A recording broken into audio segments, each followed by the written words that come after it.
Welcome to Pulse episode 72, time for some Diablo news. This week we take a look at some rumored leaked box art, the fact that Diablo 3 might well have been an MMO, a few more Facebook like and art updates, Diablo 3's level 60 cap, and much more. Let's get started.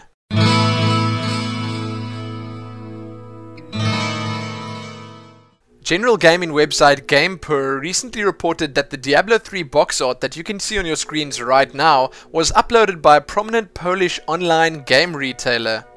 It has, as you can see, got all the bells and whistles, all the official Blizzard names and logos, and, well, it could probably pass as being the real thing. But that doesn't mean it is, of course. They could have, say, used some fan art from World of Warcraft. Fan art of Sargeras, the creator and leader of the Burning Legion, perhaps. Okay, so that's exactly what was done.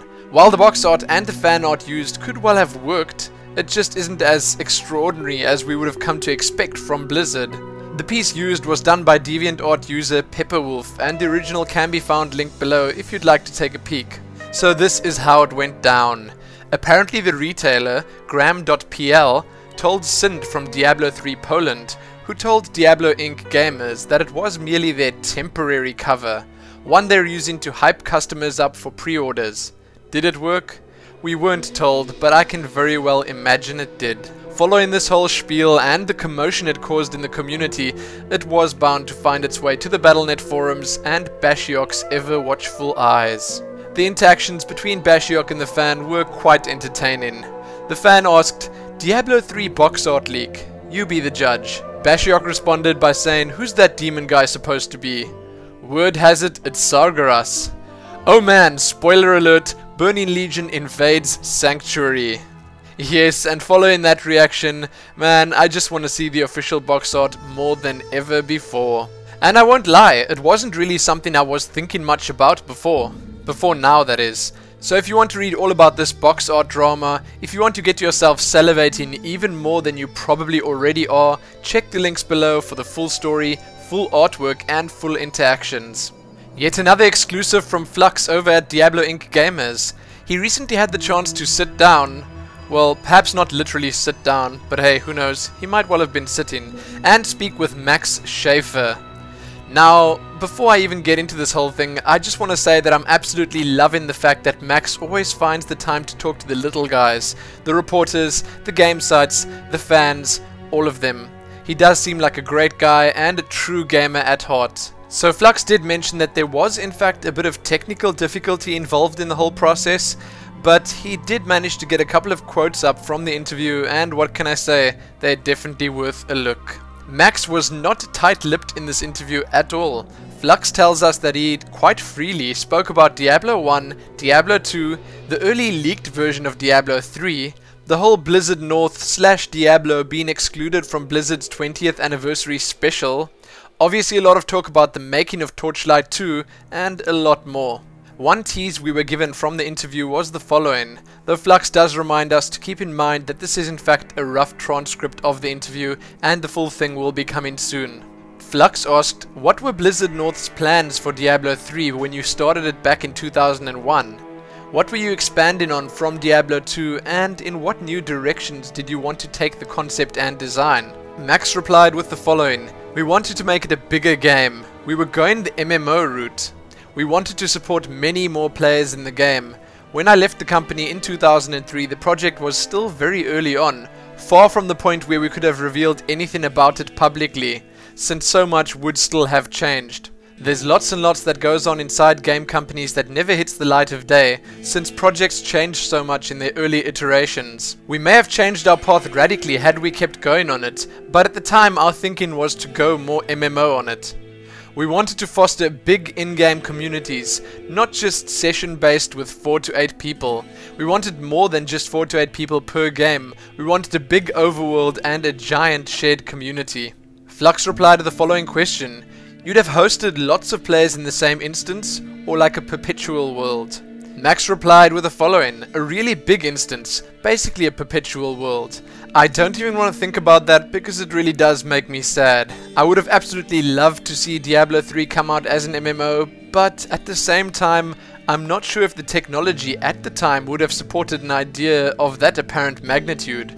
So that said, perhaps it's good that it never happened, lest it spoil the thus far untarnished series. I will say that I'm really happy that Blizzard is now finally working on Diablo 3, and, well, I won't deny that the game they are cooking up right now is looking quite epic indeed. What do you guys and girls think about all of this? Would Diablo at the time have worked as an MMO? Is that something you would have liked? Would it have changed the scale of World of Warcraft's success? So many questions. Read more about this soon to come Max Schaefer interview below, and stay tuned for the full thing over at Diablo Inc. Gamers. Like clockwork, the Diablo Facebook fan page has reached its next milestone of 775,000 likes, and another set of images, including a new concept art piece and another extremely high resolution screenshot, are available. As usual, you can find both of these in full size below. For those that were wondering, this was in fact the 10th update we've received thus far. The first image we're taking a look at this week is a concept drawing of a two-headed, four-armed, quite undead-looking goatman javelin thrower. Yes, highly fascinating. And the screenshot is of a female wizard watching the devastation caused by her absolutely stunning-looking arcane orb. If you have yet to like the official Diablo Facebook fan page, what are you waiting for? Check the links below, or just head on over to facebook.com/Diablo to support the cause. Keep checking back here in the coming days for more of these amazingly cool art updates. Sticking with the art updates for a second here, the next fan art watch post is up over at Diablo Inc. Gamers, and in fan art watch number 87, Demon Hunters from the Borderlands Part 2, we are treated with something a little different. Firstly, we have a great painting of a demon hunter with a crow on her arm. This one was, quite fittingly, done by Crow Warrior. Next up, and this is the different part that I mentioned, we have a speed painting of a female demon hunter drawn by iDrawGirls. Yes, in glorious video form. Below you can also find step-by-step shots of the demon hunter speed paint and the final version. Quite cool indeed, and definitely worth a look. I hope to see more of these soon. As an extra to the fan art watch, F. Mulder from the Diablo Inc. Gamers community points us at the blog of Rampaging Coconut, where we've been treated with a look at a few photos of the blogger and her boyfriend's experiences at BlizzCon 2010, and the creation of their quite elaborate and stunningly detailed witch doctor costumes. Slightly old, I know, but still, people dressing up like witch doctors never fails to entertain. Bashiok once again jumped into a discussion on the Battle.net forums where a fan further questioned a topic that has come up a great many times over the past couple of months, and years, I guess. Diablo 3's level 60 cap. I will tell you that there was nothing really new revealed here, but hey, let's have a look anyway. The fan had the following to say: I'm concerned for D3 and the direction that it seems to be headed. Since they made the level cap much lower and much more obtainable, without a significant amount of motivation to continue playing a character past that point, many players will stop playing the game, especially once re-rolling alts becomes boring. It comes down to how much return we're getting for our efforts, and if we hit max level, we're losing that portion of the benefit of continuing to play that specific character. All this said, good progressive endgame features can replace the subconscious feeling of needing to level up. It's just a matter of what they decide to do for endgame in D3. Frankly though, I don't see PvP and collecting items being the answer. I don't know what sparked the decision to lower the level cap in D3, I would actually be very curious to find out. Needless to say, find out the fan did. Bashiok did reply, and instead of quoting the entire thing, I'll just sum up a few of the main points. So he replied by saying, well, way too much. He basically just reiterated a lot of the stuff we've been hearing before. Things like they want each level to feel like a significant boost in power. They want level benefits to be as clear as possible. He also said that because of the extreme leveling curve in Diablo 2, balance really couldn't be adjusted around level 99 characters. This meant that the last 15 levels or so were not just minimal increases in power, but in most cases provided absolutely nothing to a character's ability to effectively complete hell difficulty and get items, which did significantly improve their character. Instead, leveling to 99 became more of a status symbol than anything else. That will be different in Diablo 3. And lastly, we were told that the game paces out progression very well through all the various customization systems, which are far more interesting and more important to an endgame character, as opposed to chasing a number. All of this does in fact make sense, sure, but it just doesn't work for some people. I can understand that 60 doesn't really sound like a lot compared to 99, but if those 60 are by far more fun, interesting, and worth getting, then hey, let there be 60. Another big argument here is that everyone thinks Blizzard is merely making a level 60 cap so they can just boost it further in the no doubt upcoming Diablo 3 expansions. Let me just point out that it is in fact ridiculous to worry about Diablo 3 expansions this long before the actual game is even out. Bashiok did reply to all of these naysayers too, and even provided us with a quick disclaimer saying that they aren't thinking about an expansion at all yet, but as levels are intended to pace content, they expect us to hit the last level around when we kill the last boss in hell. It's not unreasonable to assume that additional levels would be present in an expansion. Assuming it did offer additional content, they'd want more levels to keep pace with it.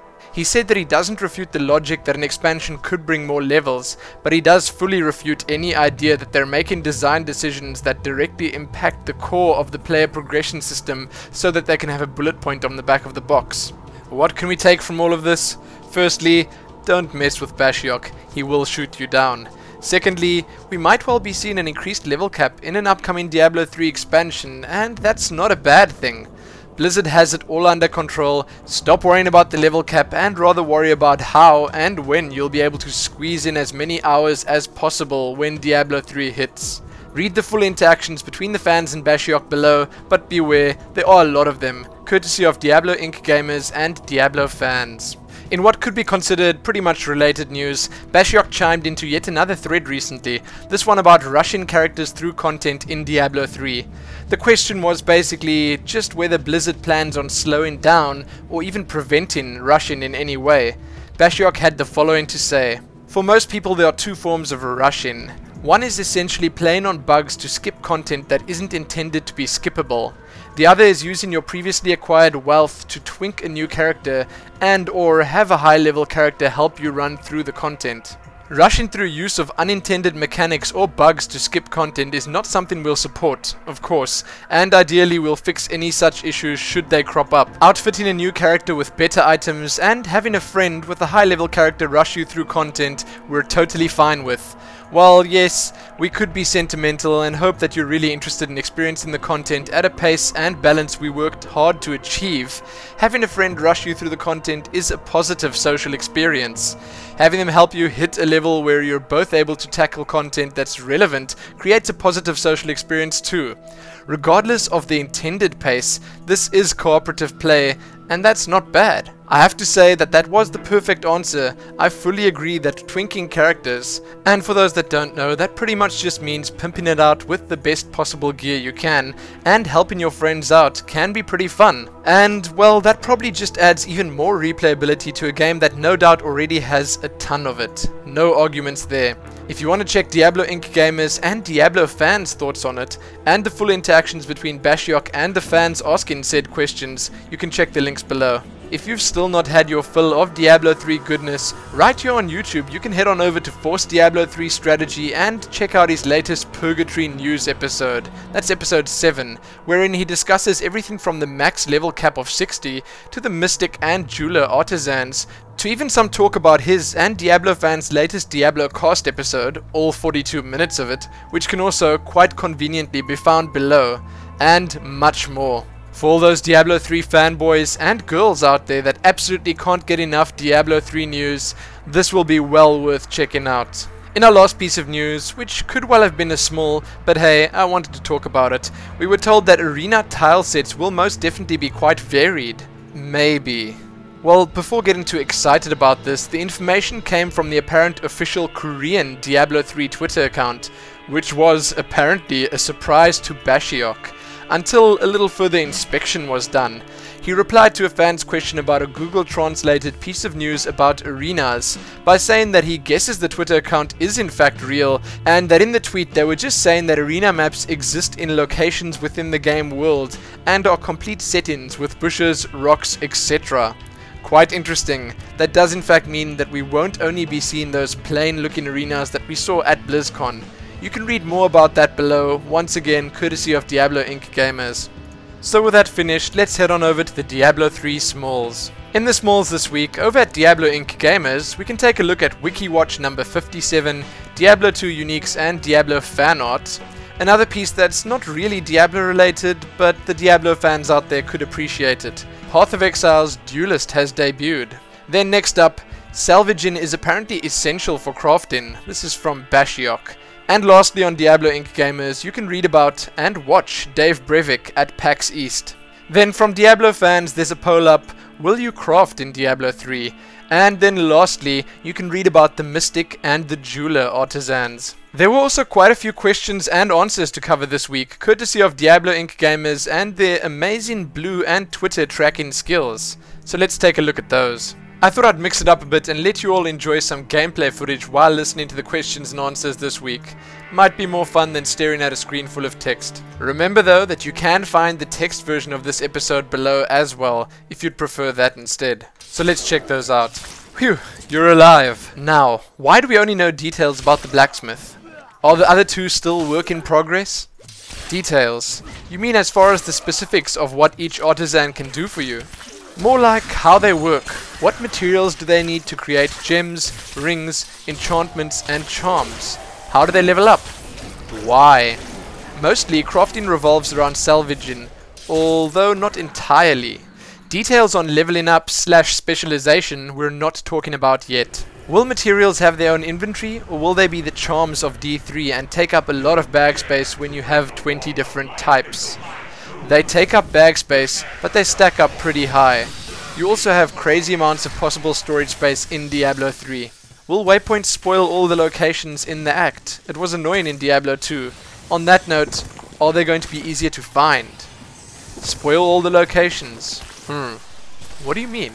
Waypoints in town told you where all the others were. Example, Act 2 waypoint spoiled the palace cellar / arcane sanctuary / canyon of the Magi. Ah right, that was annoying. No, waypoints do not appear in the list until you've discovered them. Can we get some more pictures of the UI? UI is under some decent iteration still. Looking better than ever, but we're not at a stage we'd show it off just yet. You know you're obsessed with @Diablo when you repeatedly misread the words 3 prime areas in a report as 3 prime evils. Better safe than sorry, get an axe. Will there be achievements? Oh sure. When are you guys releasing?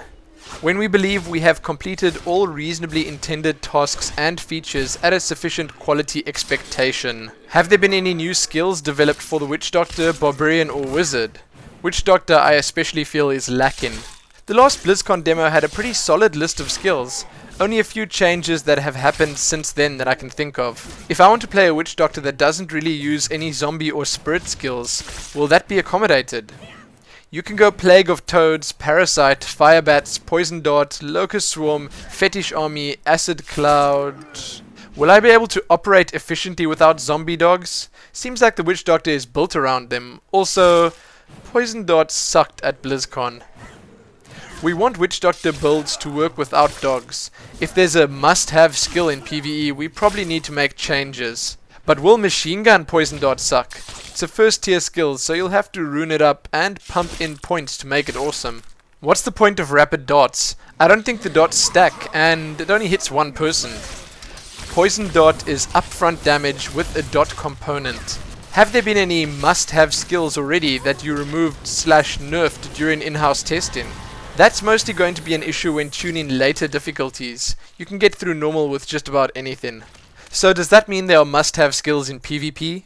Movement skills perhaps? There's at least one skill per class that breaks movement impairing effects, so that would probably be a must-have. Will there be life stealing in D3? I know there's a life after each kill, but will there be more ways to get health back? There are skills that have life leech ability and literal life leech affixes.